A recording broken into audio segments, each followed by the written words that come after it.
32. It says this, remember Lot's wife.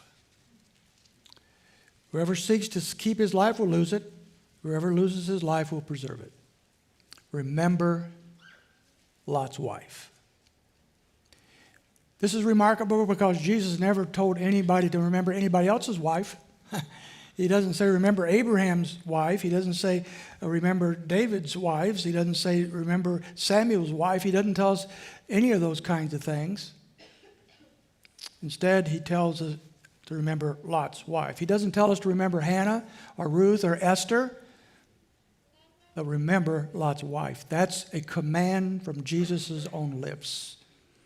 Remember Lot's wife. What should we remember? Well, first of all, and primarily, that she looked back. That she looked back. Again, think of her privileges that she had had. She was there. Chapter 12, when Abram received the great promises of God, the covenant of God, she was there. And yet, now she looks back.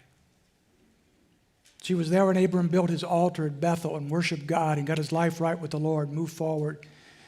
And yet now she looks back. She was there when Melchizedek led in that great worship service. She was participating. She was there. Now she looks back.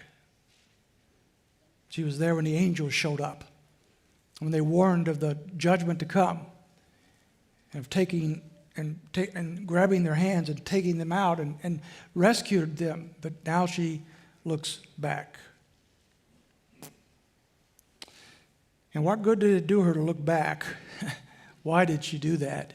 Because the world's in her heart. Sodom's in her heart. And her heart is in Sodom. In this state she lived, in this state she died. The mere possession, friends, of religious privileges is perhaps the most deadening thing possible if you don't act on them. I warn you mightily, remember Lot's wife. She had all the privileges that anyone could ever have. She had all that God had given anybody in that ancient time. But she looked back. Because she was involved in those privileges, she participated in those privileges, but she never appropriated them to her own heart. And so when she's taken away, she looks back. And when she looks back in verse 26, but his wife from behind him looked back and she became a pillar of salt.